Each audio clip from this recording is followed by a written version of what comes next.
विठ्ठल किती गावा, विठ्ठल किती ध्यावा, विठ्ठल पहावा उभा विटेवरी. This Abhang of Sant Tukaram brings to our mind, our memory and vision the idol of Lord Vitthal at Pandharpur. So we offer our namaskars at his holy feet and namaskars at the feet of all the Varkari saints too. We come to the next Abhang of Sant Muktabai's Tatiche Abhang.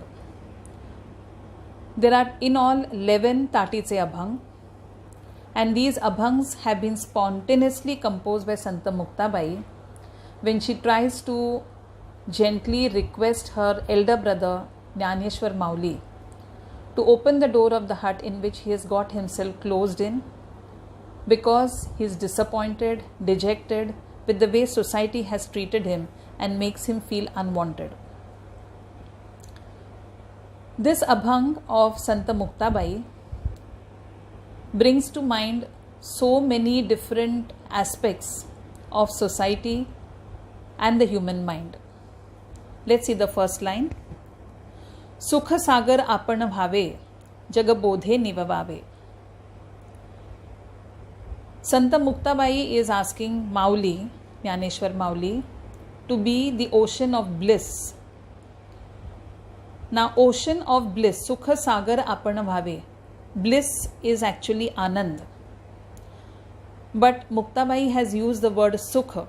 When she wants to mean Anand Sagar, she says Sukha Sagar because her Abhangs, first of all, are spontaneous, and secondly, she wants that each one of us, whatever level of education we may have taken in this material world, each one of us should understand the words because they should be in a language which is lucid and simple. So she uses the word Sukha, though she means Anand. Now, what is the difference between Sukh and Anand? Sukh is happiness. And when you say happiness, there is always an opposite to it, which is sorrow or sadness. So Sukh comes with a duality, and we in the material world are filled with dualities and multiplicities. So for us, when there is happiness, there is an opposite to it. That means we do have a boundary or a limit to our happiness. Our happiness is also relative. Secondly, it is even time bound. Now, why time bound? Because if you achieve something which you wanted, if you have got it today, you are happy for a few days. After a few days, that happiness wanes. And again, you are in search of something else which will make you happy. So therefore, it is time bound. It is not beyond a time. So it's not limitless. I also said happiness is relative. Many of us good souls feel that our happiness lies in the happiness of others. But there are some souls, some section of society, because the world is made of both good and bad. So there is a certain populace which feels that their happiness lies only in the sorrow of others. So if you see happiness, it is not limitless, it has a certain boundary to it. But if you talk of bliss, it is limitless and infinite. And that's why saints are always in a state of bliss. They do not know the difference between happiness and sorrow. They live in any condition, they have no complaints about it. So that is why we say bliss is different, Anand is different. So any saint is always in that Anand state.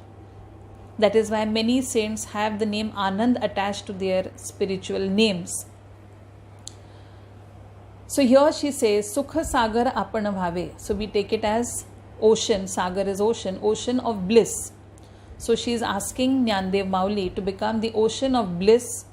And she says, Jagabodhe Nivavave. Let your bliss be shared with all those people who are waiting to be spiritually uplifted. They have possibly got themselves into a snare of the material world and are not able to come out of it. So she tells Jnaneshwar Mauli, requests him that you bring them out of it, let them come out of that material bondage, you show them the path, let your teachings be an eye-opener for them. So bodh is a teaching. So if you put it more metaphorically, she says, let the drops, water drops of your ocean of bliss be sprinkled into the parched throats of those who want to quench their thirst with your grace. That is what the first line actually means. Coming to the second line, bodha karune antara sadhu nahi apapara. Here she also advises us through the medium of Mauli that your teachings should not be restricted, should not be on the basis of some discrimination. Since centuries we have seen that discrimination has been taking place in religious teachings, be it in the case of even spiritual teachings or even the mastery of certain skills. So let us see the case of Eklavya. There has been a discrimination. There has been discrimination on the basis of caste, gender, color, race, monetary status. And so we find that discrimination is not something new. So she is advising us through Mauli that if you want to offer some religious teachings or spiritual teachings to someone, do not have a discrimination, do not have your own self-discretion that this one is worthy of being taught and that one is not worthy of being taught. And especially when it comes to spiritual teachings, there is no one who is not having the worthiness. So she says, bodha karune antara sadhu nahi apapara. There is nothing like mine and yours.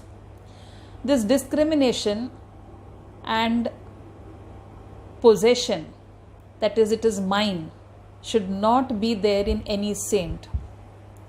An instance which will clarify this thought better, which happened in the life of Sant Mirabai.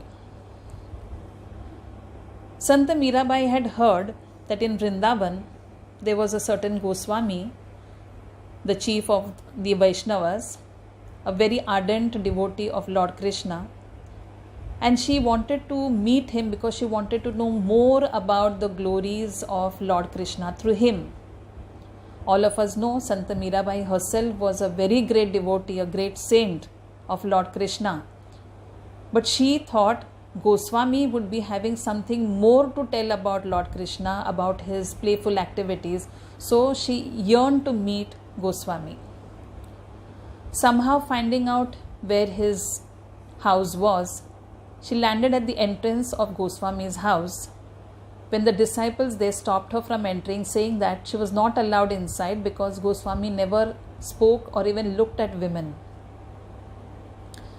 This surprised her, and she cites through a certain bhajan that I thought there was only one man in this entire universe and all other were women. Today I came to know that there are two women, one is Lord Krishna and second is Goswami. On hearing this bhajan, Goswami comes running out of his house because he realizes that she is no ordinary soul. He asks for pardon, and at that time Sant Mirabai says, do not discriminate that these are women, they are lowly, they are not befitting for any spiritual learning. She says in this entire universe, the entire cosmos, whatever creation limits are there, in that everything is feminine, Prakriti, and there is only one Purush and that is Krishna. So we all understand discrimination should never be done on the basis of gender. On the basis of caste also, as I said earlier, of course this was not related to spiritual teaching, but Eklavya's case everyone knows. But in the case of the saint lineage, Sant Muktabai, a very simple person, we have spoken about him in our Guru Tattva series also, where he and his wife, both of them were very great Varkari saints, Sant Soirabai. So Sant Muktabai says in one of his Abhang, Amha nakare jnana, न कळे पुराण, वेदांचे वचन न कळे आम्हा. Means We don't understand anything of the scriptures. We do not understand anything of the Vedas or the Puranas. And further in his Abhang, he concludes saying the only thing that we know is how to chant the Harinam. That is enough for us to become close to Lord Vitthal, is what his Abhang says. That means at those times also there was discrimination on the basis of caste. So here Muktabai wants to advise all of us through this Abhang. Bodha karune antara, that means do not discriminate on the basis of any of these factors. Sadhu nahi apapara. Apapara means mine and not mine. That is that which is my possession and that which is not my possession. How can a saint say that this is mine and this is not mine, because he is supposed to be above all this? So she says that is not a virtuous quality of a saint at all. Next line she says, Jiva jiva si pai dyava maga karune antar deva. So she says, give your teachings to everyone. Let your grace be on everyone. The saint should have his grace on everyone, irrespective of who they are, whether they are living or non-living also. So she says here, Jiva jiva si pai dyava. Now about the living entities we all know. Saints are graceful on plants, animals, birds, even the microbes, and they are also graceful obviously on the human species. But about saints being gracious on inanimate things is something which is a little difficult to comprehend. But all of us are aware of a very great saintly person, Lord Rama, who put his foot on a stone and from that emerged the original form of Ahilya. So Ahilya means that which cannot move. Even that started having mobility only by the grace of this great person, Lord Rama. So therefore, Jiva jiva si pai dyava, give everyone your grace. Don't discriminate, don't restrict yourself. Give it in abundance, she says. Maga karune antara deva. Do not distance yourself that this is not to be given, this has to be given to this much, only so much. Don't measure your grace. Let your grace go in large quantity, unlimited, boundless quantity. Lastly, she says, Taranopaya chitti dhara tati ugda jnaneshwara. Taranopaya is a word which is made up of two words, tarana and upaya. Now, which means to uplift someone. She says, chitti dhara, that means keep this as your main focus of your spiritual mission. Your focus is to uplift the world from their spiritual sleep. Awaken them. Let them come from darkness to light. So tarana upaya. So let them all come out of that spiritual slumber. Let them get spiritually elevated.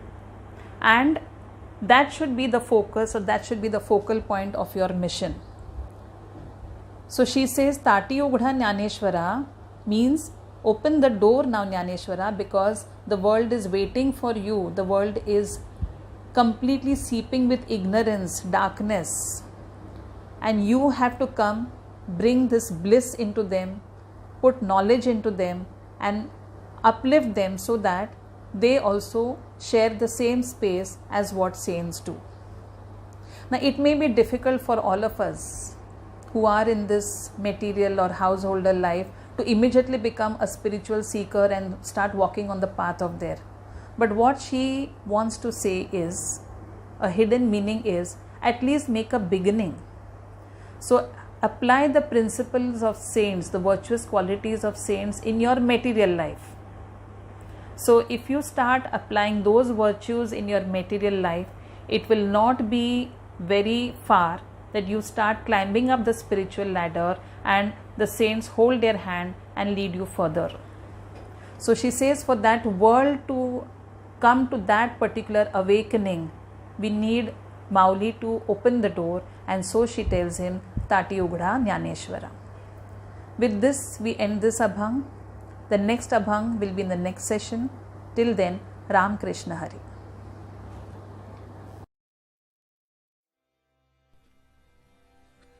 सुख सागर आपण भावे जगबोधे निववावे बोधा करू नये अंतर, साधु नाही आप पर।